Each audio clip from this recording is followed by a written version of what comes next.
안녕하세요. 오늘도 서현살롱을 찾아주셔서 감사합니다. 저는 40대 초반 애청자 여성이에요. 살다 보면 어느 날 문득 이런 이야기를 직접 하게 되거나 혹은 다른 사람으로부터 듣게 되는 순간이 종종 생기더라고요. 세상은 계속 발전해 나가고 갈수록 풍족해지지만 반면에 우리네 삶은 자꾸만 팍팍해진다 하는 얘기들 말이죠. 그래서인지 요즘 사람들을 보면 소위 영웅 이야기에 갈증을 느끼고 환호하는 경향들이 있더라고요. 그 중에서도 가장 인기 있는 영웅들을 꼽자면 우리네 삶과 가장 가까이 맞닿아 있는 분들이 아닐까 싶어요. 하나의 생명을 구하기 위해 자신의 몸을 서슴없이 내던지는 소방관 분들이나 약자의 권리를 위해 힘쓰는 정의로운 변호사, 또는 삶의 갖은 역경 속에서도 자식을 위해 희생하는 우리네 부모님처럼요. 물론 제 삶에도 평생을 존경받아 마땅한 영웅이 한 분 계세요. 그분은 바로 제 친정 아버지세요. 제 마음속에는 아직도 선명한 흔적으로 남아있어요. 사랑하는 엄마가 막 중학생이 된 외동딸인 저를 두고 오랜 지병으로 결국 세상을 떠나던 날의 이야기죠. 정말 솔직하게 고백하자면 사실 그 이야기는 아빠를 향한 원망의 기억으로부터 시작해요. 아빠가 밖으로만 나돌고 엄마의 병수발과 가정에 소홀한 사람이었냐고요? 그런 건 전혀 아니었어요. 아빠는 딸인 제가 가끔 질투를 느끼기도 했을 만큼 엄마를 지극정성으로 사랑했고, 비록 넉넉함까지는 아니었지만 가정에 또한 헌신적인 모범가장이었거든요. 하지만 그랬던 아빠의 모습은 하루아침에 엄마를 잃은 제게는 오히려 더 큰 배신감으로 닥쳐왔어요. 엄마가 숨을 거두는 그 순간부터 장례를 치르는 내내 아빠는 단 한순간도 슬퍼하는 모습을 보이지 않았으니까요. 되려 미소 짓는 얼굴로 조문객들을 맞이했고, 심지어는 무슨 술귀신이라도 들렸는지 조문객들의 테이블을 하나하나 찾아다니며 술잔을 나누더라고요. 그때가 제가 딱 14살 되던 봄. 그만큼이나 어렸던 제게 아빠의 행동들은 도무지 이해할 수가 없는 것이었어요. 아빠, 왜 이래? 이거 좀 너무 심한 거 아니야? 우리 성이 아빠한테 화가 많이 났구나. 그럼 화가 나지 어떻게 안 나? 남의 집 조문 왔냐고. 친척 장례식장이라고 해도 이 정도로 아무렇지 않을 수는 없는데 여긴 엄마 마지막 떠나보내는 자리잖아. 근데 어떻게 그런 자리에서 그렇게 미소 지을 수가 있고 어떻게 술까지 마실 수가 있어? 저녁은 챙겨 먹었니? 아빠가 정신이 없어가지고 신경을 못 썼어. 당연히 정신이 없겠지. 오늘만 해도 벌써 술을 몇 잔이나 마셨는데. 그래도 다행이다. 많이 힘들었을 텐데 아빠한테 화낼 정신이라도 남아있어서. 그래도 오늘은 일찍 자. 내일이 엄마 발인이니까 새벽같이 일어나야 해. 내 말이 내일이 엄마 발인이야. 아빠랑 엄마랑 함께 시간을 보낼 수 있는 건 오늘 밤이 마지막이라고. 아빠는 그 시간이 아깝지도 않아? 엄마 이제 없어. 보고 싶어도 만날 수도 없고 그리워도 안길 수도 없어. 나만 슬픈 거야? 난 그런 생각만 하면 심장이 터질 것 같은데 아빠는 어떻게 이럴 수가 있어. 손님 오셨다. 같이 인사드려야지. 말을 마친 아빠는 또 미소 띤 얼굴로 조문객을 맞이하고는 그 조문객과 또 술잔을 나누었어요. 결국 전 혹시 아빠가 엄마를 사랑하지 않았던 것은 아닐까? 그동안 나와 엄마에게 보여주었던 사랑과 모범가장의 모습은 전부 거짓이 아니었을까? 하는 의심에 빠져들고야 말았죠. 그런데 엄마를 낙골당에 모셔놓던 그 순간까지만 해도 슬픈 모습이라고는 눈꼽만치도 보이지를 않았던 아빠가 끝내 무너졌어요. 저 몰래 아무도 없는 낙골당 구석탱이에서 수십 년 지기 친구인 최씨 아저씨를 붙들고서는 목 놓아 오열하고 있더라고요. 우리 성희 엄마 불쌍해서 어떡해. 아직 젊은 나이인데 이 세상에는 아직 누릴 것들도 너무 많고 아직 못해준 게 이렇게나 많은데 이렇게 허망하게 가버리면 불쌍하고 가여워서 어떡하냐고. 정신 차려. 내가 이대로 무너지면 재수씨도 마음 편히 못 떠난다는 거 알면서 이래. 내가 그 재수씨 첫사랑이고 남편이다.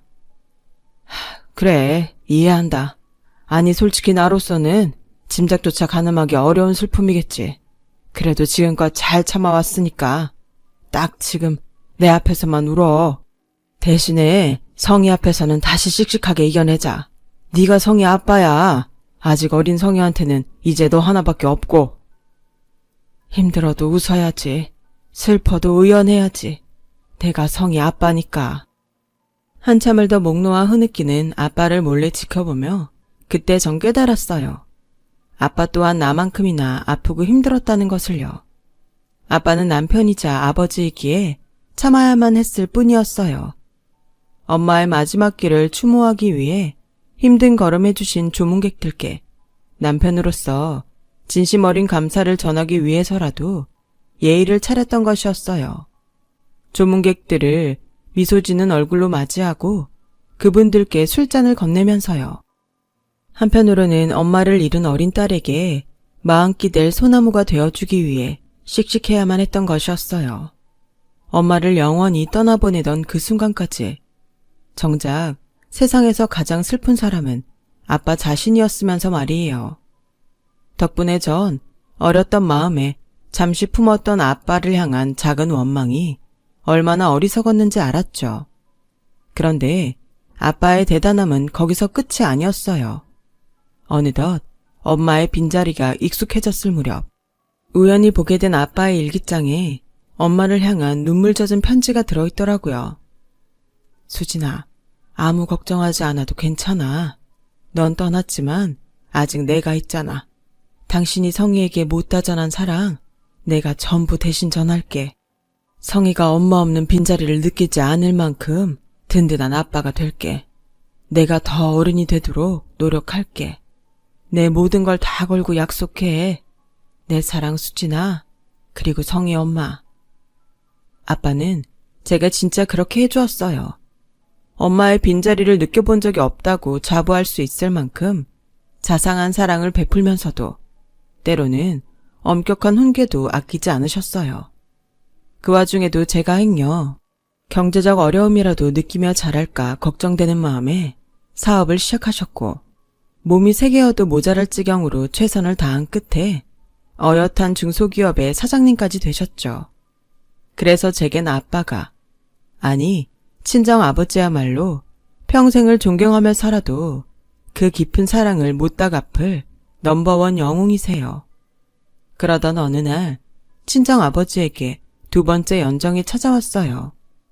수더분하면서도 참 고운 어느 여사님과의 진지한 만남이었죠. 그 소식을 들은 저는 솔직히 조금 서운하더라고요. 일찍 떠나보내야만 했던 엄마가 자꾸만 떠올라서요.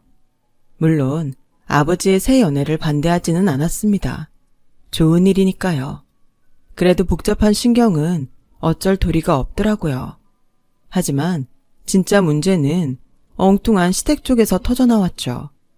그 일과는 아무런 관계도 없는 시모가 친정아버지의 새 연애를 다짜고짜 반대하고 나서는 것이 아니겠어요?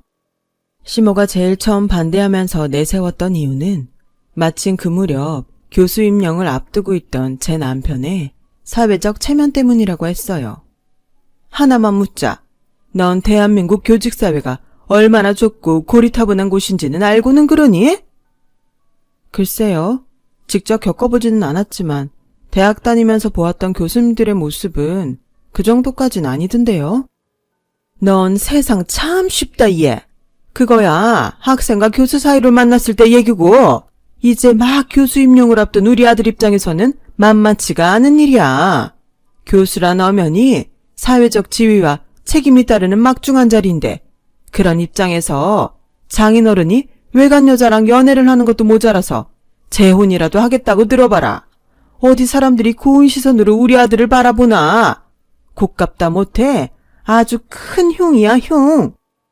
그럼 지금 어머님 말씀은 저의 아버지의 연애가 걸림돌이라도 된다는 뜻인가요? 당연하지. 사람이란 원래가 배우면 배울수록 더 고지식하게 되는 법이야. 더군다나 네 남편 교수 임용 최종 결정하는 사람들 전부가 나이 먹을 대로 먹은 교수님네들 아니니 나 같아도 대번에 탈락시키겠구만. 그러는 어머님이야말로 세상 물정을 잘 모르시는 것 같네요. 지금이 무슨 조선시대도 아니고 장인어른이 연애를 하든 재혼을 하든 세상 누가 트집을 잡는다고 이러세요. 더군다나 한 다리도 아니고 무려 2다리씩이나 건너뛴 개인사에는 아무도 관심 없다고요.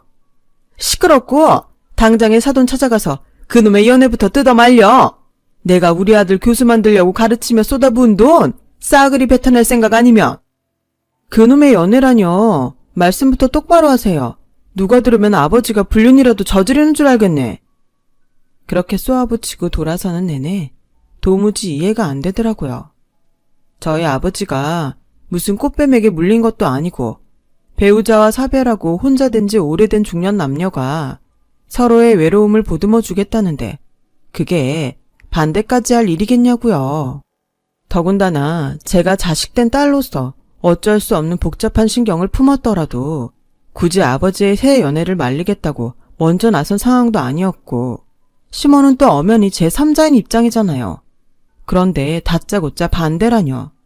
차라리 반대를 할 거면 납득할 만한 제대로 된 이유라도 들이대던가. 친정아버지의 연애가 남편 교수 임용에 결격사유가 될 수도 있다.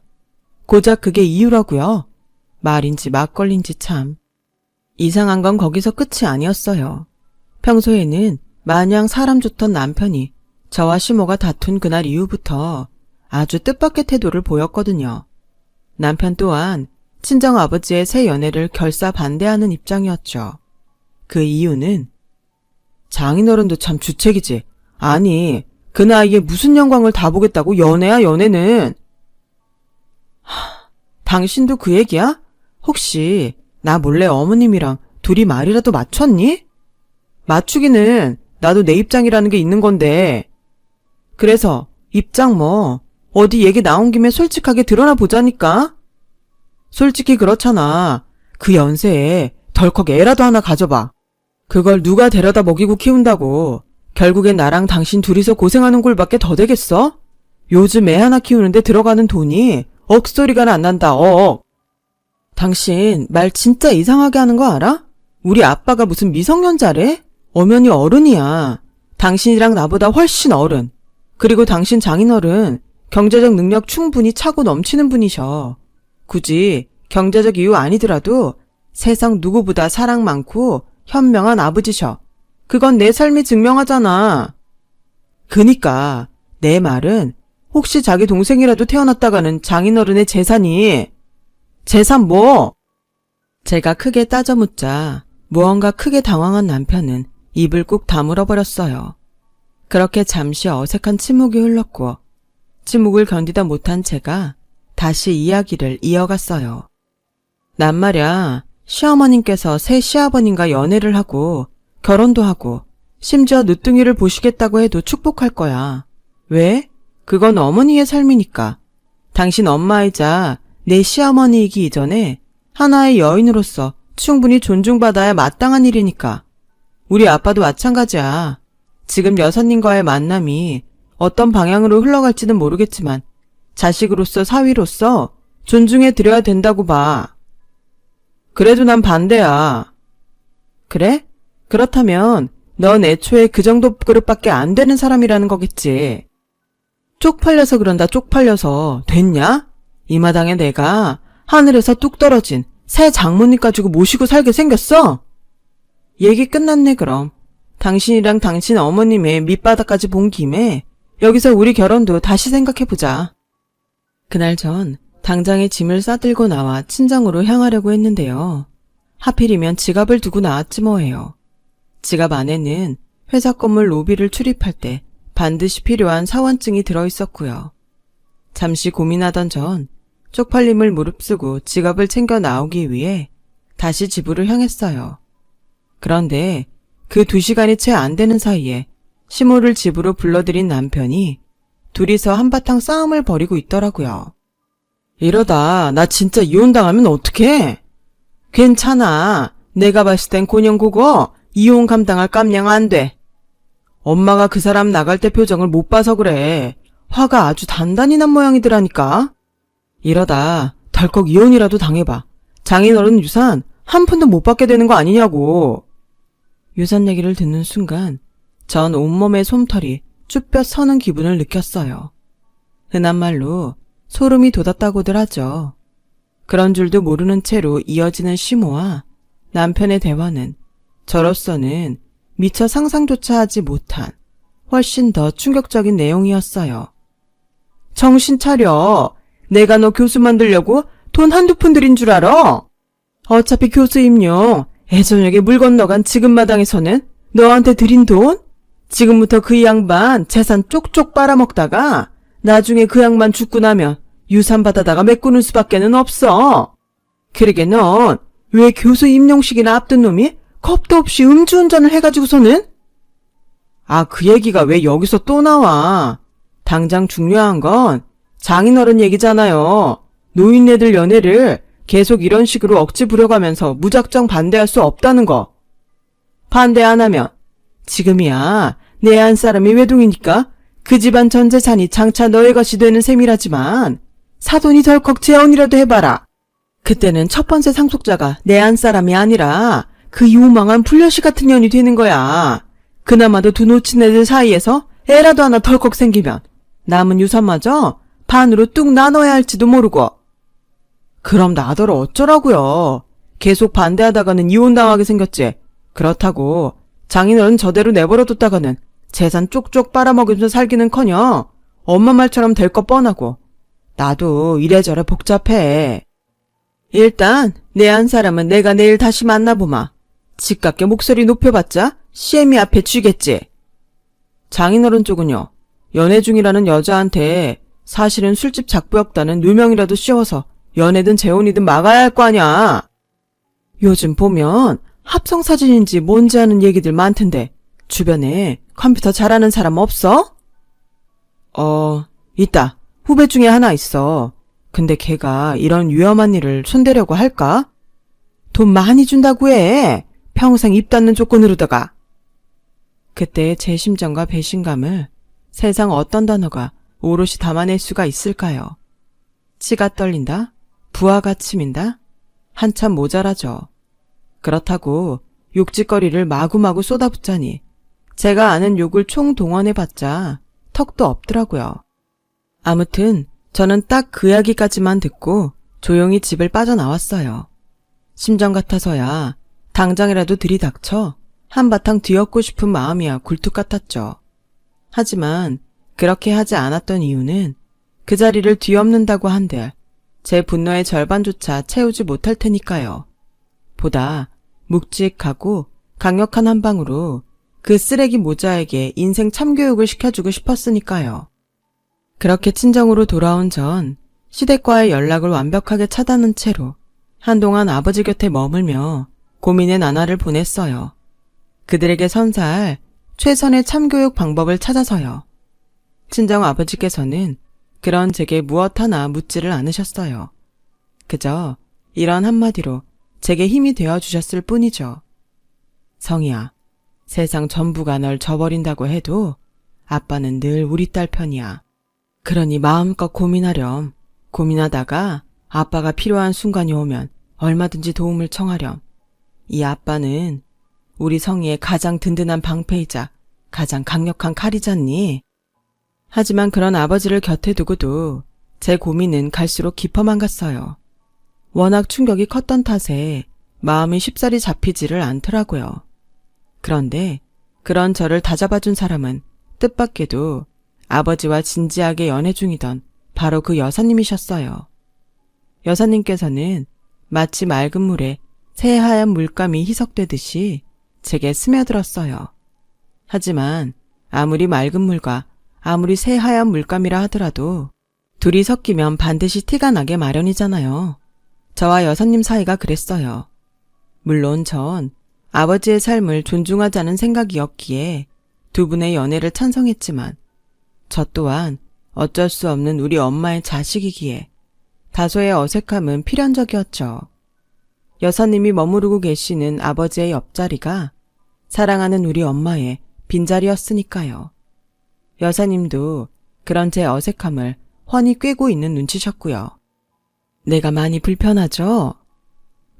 솔직히 말씀드려도 될까요? 그럼요. 얼마든지 솔직해져도 괜찮아요. 사실은 좀 많이 복잡해요. 아버지의 삶을 존중하지 않는 것도 아니고 여사님이 싫어서도 아니지만 솔직히 여사님이 돌아가신 우리 엄마만큼 아버지를 사랑하는지에 대한 확신은 아직 없어서요. 아마 돌아가신 어머니만큼 내가 그 일을 사랑하는 건 아닐 거예요. 네? 살다 보니까 그래요. 아무리 시간이 약이고 세월에 무뎌진다고 한들 떠나간 사람과 미처 다 전하지 못한 사랑만큼은 어쩔 도리가 없더라고. 돌아가신 어머님을 향한 성희 씨의 마음처럼. 그래서 전 지금 성희 씨가 너무 잘 이해돼요. 나도 사랑하는 사람을 잃어본 입장이잖아요. 또 그래서 날 인정해달라고 부탁하지는 않을 거예요. 성희 씨 어머니만큼 내가 그 일을 사랑한다는 거짓말 하지 않을 거고요. 그럼 아버지랑은 대체 왜? 성희 씨 어머님이랑 성희 씨랑 그리고 그 일을 낳아주신 부모님 다음으로 그 다음으로 내가 그 일을 세상에서 제일 사랑하는 사람이니까. 순간 이런 생각이 들더라고요. 로맨티스트 아버지가 로맨티스트 여사님과 아주 잘 만났구나. 아빠에게 돌아가신 엄마의 빈자리를 채워줄 사람이 이 세상에 단 한 사람밖에 남지 않게 된다면 그건 내가 아니라 여사님이겠구나. 결심을 굳힌 전 곧장 엄마의 납골당을 찾아가 자랑했어요. 아버지가 엄마에게 썼던 약속의 일기처럼요. 있잖아 엄마, 드디어 우리 아빠한테 좋은 사람이 생겼어. 엄마만큼은 아니지만 엄마 못지않게 아빠를 사랑하는 사람이야. 나도 이제 정말 괜찮아. 아빠의 새 삶을 마음껏 축복할 수 있을 것 같아. 그러니까 엄마도 이제는 아무런 걱정 말고 푹 쉬세요. 그동안 천국에서 아빠 걱정 참 많이도 했었잖아. 그치? 그리고 그날 밤 엄마가 돌아가신 이후 처음으로 제 꿈에 나타났어요. 무척이나 홀가분한 모습으로 나타난 엄마는 환한 미소를 지으며 아빠의 새 삶을 축복했어요.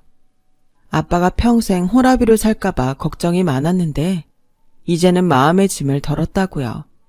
여사님께 감사하다는 말 꼭 전해달라고요. 역시나 우리 엄마는 아버지가 반할 만큼 참 멋진 분이셨죠. 하지만 그때 전 고맙다는 엄마의 말을 여사님께 미처 전하지 못했어요. 아버지께서 급성 맹장염으로 응급수술을 받게 되셨거든요.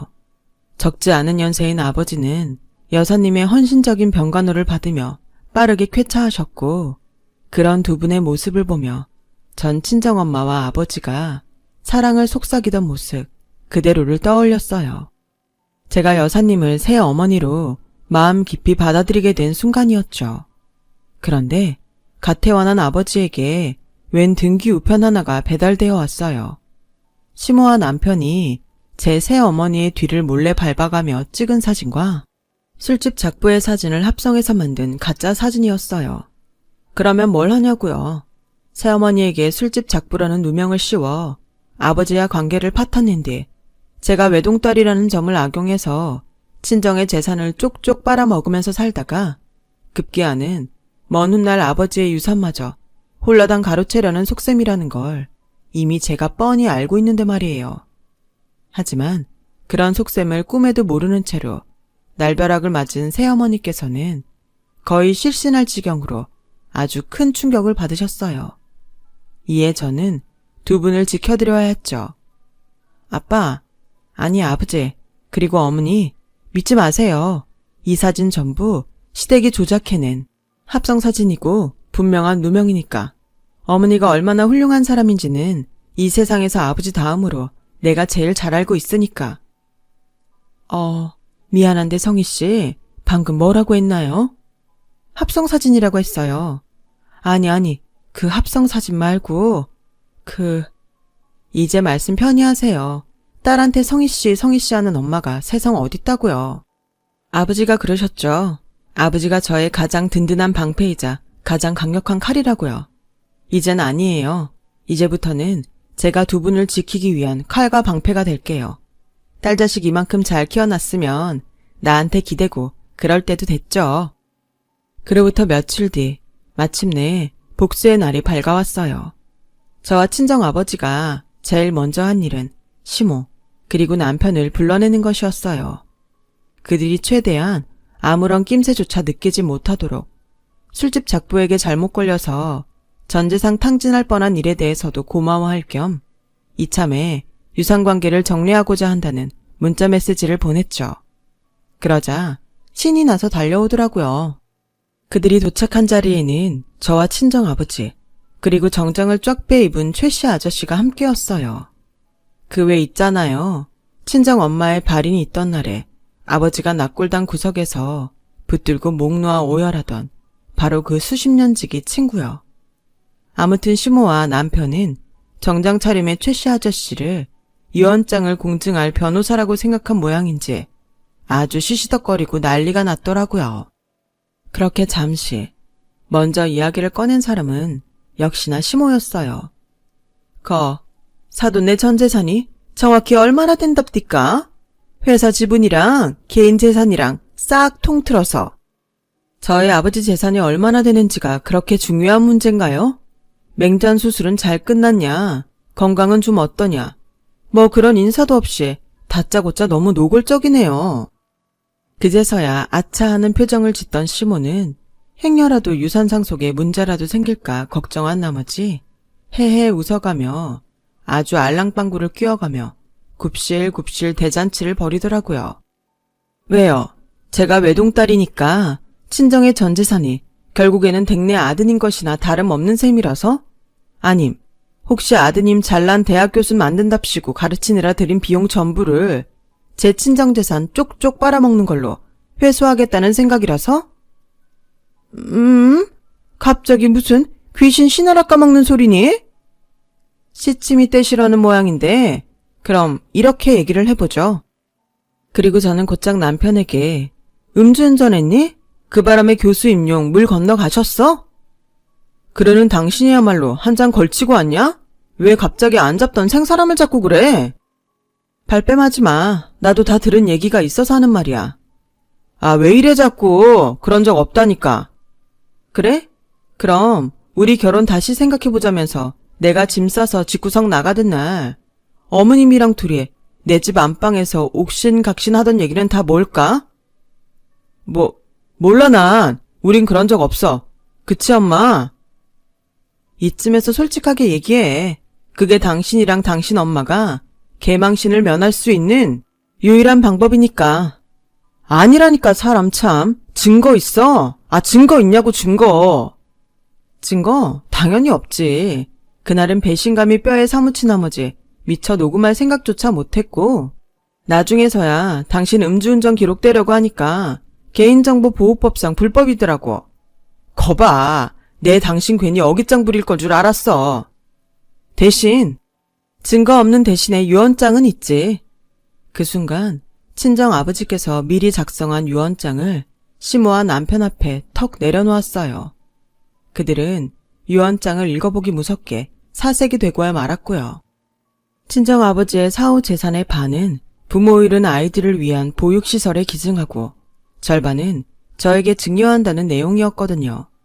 새어머니도 대찬성한 내용이었죠. 새어머니는 아버지를 돈 보고 만난 건 추호도 아니었으니까요. 그리고 하나 더. 여기 이혼 서류도 있어. 물론 이번엔 증거사진까지 첨부해서. 당신 그동안 나 몰래 참 화려하게 놀고 다녔더라. 이어서 저는 사진 몇 장을 남편과 시모의 면전에 집어 던졌고 그러기 무섭게 남편은 또 한 번 사색이 되다 못해 아주 벌벌 기더라고요.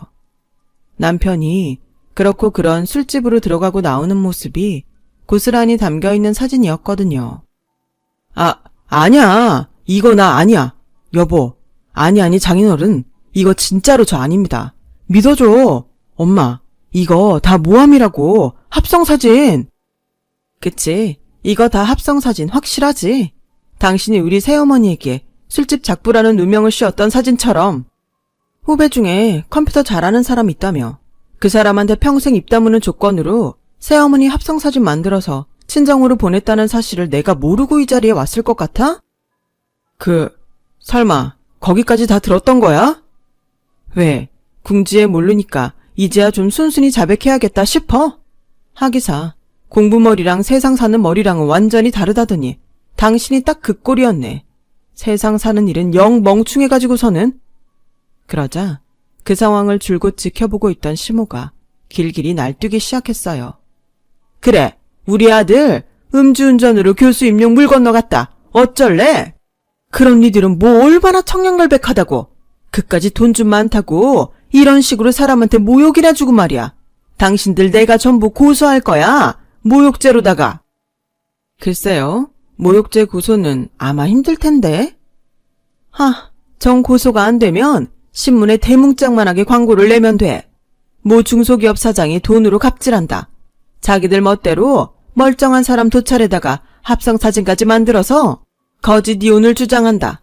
그놈의 사업 계속 승승장구할 수 있나 보자 어디에. 정신머리는 없어도 말은 바로 합시다. 우린 당신 아들내미 도찰한 적 단 한 번도 없어. 그냥 내가 가지고 있던 아드님 사진을 이용했을 뿐이지. 심지어 정작 우리 새어머니를 도찰한 쪽은 당신들이지 아마? 그리고 이쯤에서 재밌는 사실 하나 알려줄까? 아까부터 함께 자리에 계신 이분 말인데 사실 유언장을 공증해 주실 변호사 아냐.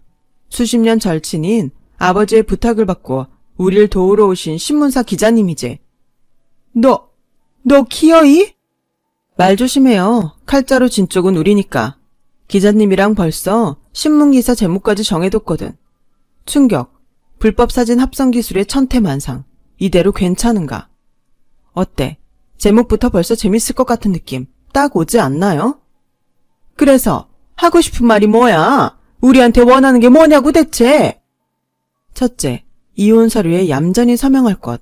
둘째, 나와 우리 부모님의 삶에서 영원히 꺼져줄 것. 뭐 그렇게 못하겠다면야 동네에 방네 망신살 제대로 뻗쳐가면서 진흙탕 싸움 제대로 벌여보던가. 난 자신 있거든. 시모는 한참을 말없이 전전긍긍 고민했어요. 그리고 남편을 부추겨 이혼 서류에 서명을 하게 만들더니 그 즉시 둘이 함께 뭐가 빠져라 도망을 쳤죠. 전 그런 모자에 꼴사 나온 뒷모습을 향해 마지막 한마디를 던지면서 비로소 모든 사건에 종지부를 찍었어요. 소금까지는 안 뿌릴게. 어차피 당신네들 인생이야 음주운전으로 교수 임명 물 건너간 순간에 끝장나버린 셈이니까. 그게 벌써 몇 년 된 얘기네요. 이후 아버지와 새어머니는 세상 모두의 축복 아래 행복한 결혼식을 올렸어요. 배우자를 잃었던 슬픔과 빈자리를 서로 의지해가며 알콩달콩 결혼 생활을 즐기고 있죠. 전 시모와의 싸움에 승리한 덕분에 아버지로부터 가장의 책임을 순조롭게 넘겨받게 되었어요. 저의 영웅인 아버지께서 영광 가득한 은퇴식을 맞이하는 날이었고 아버지가 평생 절 지켜주었던 것처럼 이제는 제가 두 분을 지켜주겠다는 다짐을 되새기는 순간이기도 했죠. 시모와 남편이 어떻게 되었는지는 사실 잘 몰라요. 굳이 관심 줄 필요조차 없는 족속들이니까요. 다만 드문드문 들려오는 소식에 의하면 남편의 인생은 그야말로 폭삭 망해버렸다고 해요. 요즘처럼 음주운전에 대해 예민한 시대에 교수 임용은 넘보지도 못할 머나먼 별이 되어버렸고 그나마 입시학원들을 전전하고 있다고는 하는데 그마저도 여의치 않은 모양이더라고요. 왜 학부모님들 정보력이 경찰 뺨칠 정도로 엄청 대단들 하시잖아요. 남편이 전전하는 입시학원들마다 오래지 않아 음주운전으로 교수 임용에 낙방되었다는 소문이 쫙 돌기 일쑤래요.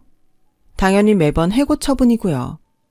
사람이 사람답게 살아야 나중에도 좋다는 걸 원수 같은 사람이 다시금 느끼게 해주다니 인생 참 재밌는 것 같습니다. 제 얘기 들어주셔서 감사드려요. 항상 건강 잘 챙기시고 좋은 날들 보내세요. 여러분, 사연 댓글에 응원과 현명한 조언 부탁드려요. 좋아요와 구독은 저에게 큰 힘이 됩니다. 오늘도 좋은 일 가득하세요.